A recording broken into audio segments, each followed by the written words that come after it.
Spider-Man as a character is one that I feel like is consistently being played on loop. It feels like every time this character shows up, he's stuck in high school. Almost every single Spider-Man adaptation starts out with Peter still in high school.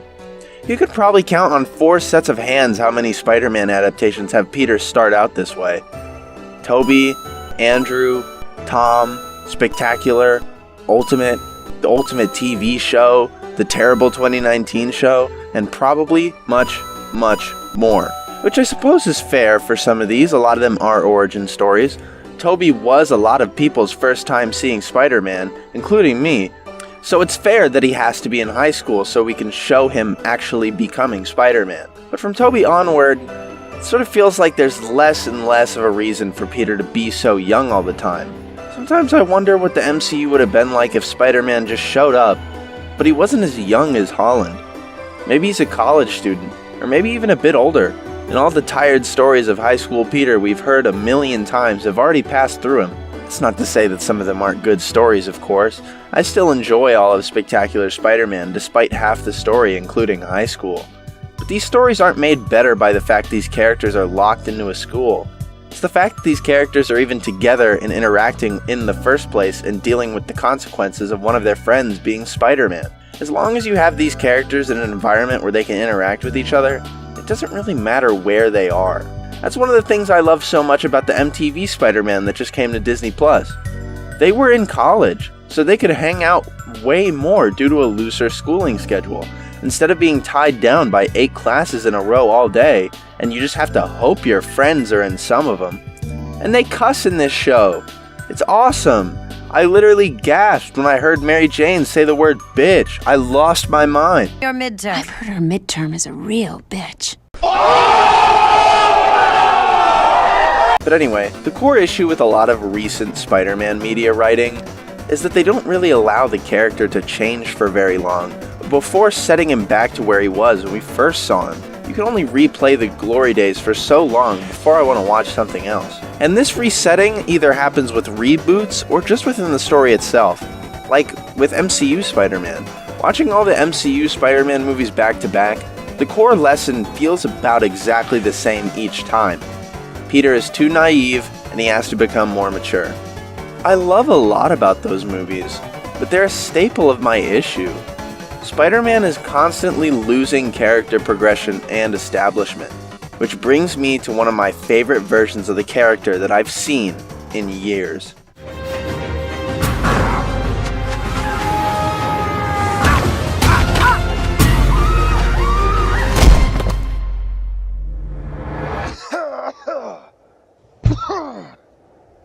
Oh, f***. Oh, just great.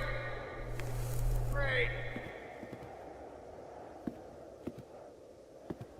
Peter B. Parker is my favorite version of Spider-Man. Peter B. Parker is what Rocky 6 is to Rocky 1. You guys aren't old enough to have seen Rocky, so go watch all of Rocky to justify that one quip I just made. While Peter is usually either 15 or 20, in high school or college, or just starting out with Mary Jane or whatever, Peter B. Parker is over twice the usual age. This man is about 40 or 50, and he's definitely seen it all. You know Aunt May? That old raggedy woman who's been on her last leg for years? He's out of shape, he's out of his over-replayed glory days, and he's not held back by comic writers that want to break him up with Mary Jane over and over. The only obstacle that holds Peter back isn't reboots, or out-of-character choices, or bad writers. It's himself. After several years of being together, MJ wants to move on to the next stage and have kids. But Peter isn't ready for that. He's scared. You see, Peter B. Parker was at that stage that comic book Peter was once at. He's already gotten past marrying Mary Jane, and he almost had a baby with her. We were this close. The baby just didn't make it. But since then, Peter's marriage was literally erased by the devil, his whole world was rewritten, he was made younger, Aunt May's alive again, and him and MJ can't keep their relationship going on in between writers.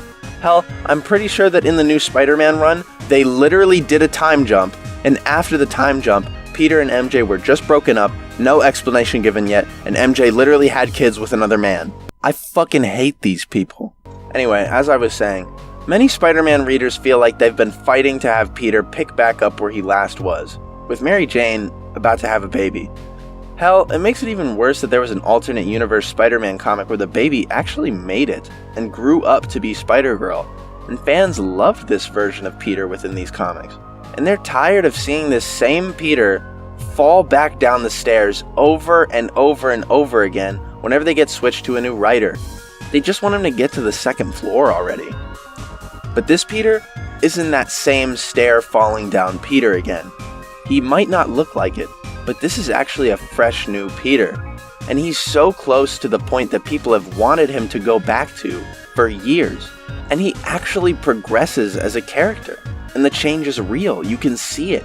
One of my favorite things about this version of Peter is that he actually feels like he should be teaching Miles. See, a lot of Miles Morales interpretations so far have kind of felt shoved in. Originally, Miles Morales wasn't even supposed to meet Peter. A lot of people forget that his original origin is that he's supposed to take the mantle after the death of Peter Parker, and never even hang out with the guy for more than 5 minutes outside of interdimensional crossovers. But sometimes, Peter is just alive when Miles Morales gets spider powers, which results in a not fully cooked yet Spider-Man trying to teach another new Spider-Man how to Spider-Man. But Into the Spider-Verse mashes these two common Miles origins into one.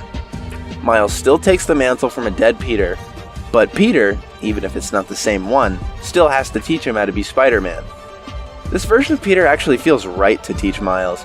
He's seen everything, he knows everything, but he's out of his prime, and that still makes him liable to make mistakes. Plus, it's incredibly refreshing to have these characters be so different in age to each other. If your Miles isn't at least 10 years younger than your Peter and your Peter mentoring Miles relationship, I don't want it. They should feel like father and son, not brothers in terms of age. And having Miles be incredibly young compared to Peter works so well for Peter's arc as a character. The whole reason Peter's relationship went under was because he didn't want to have children yet, so now he's forced into a situation where he actually has to be around a child he doesn't even want to stick around with at first.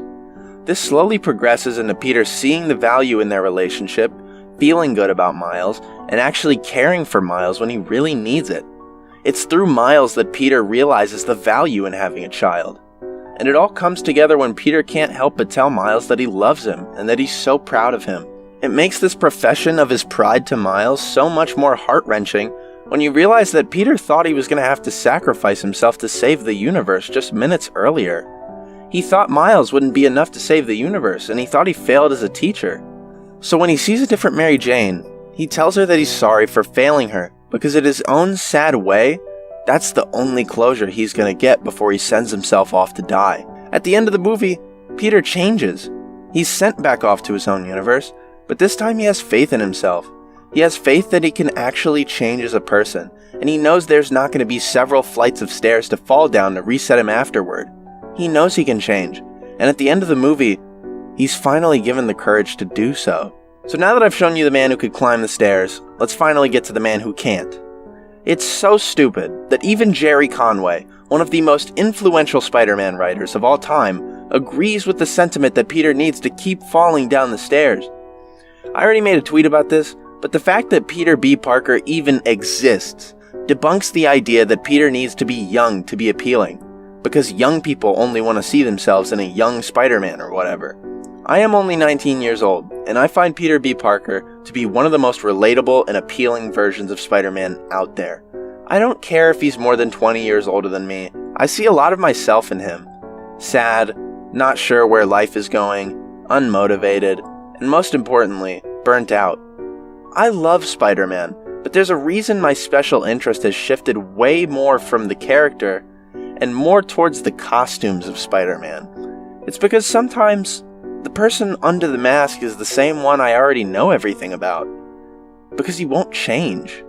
He's just the same man who can't stop falling down the stairs over and over and over again.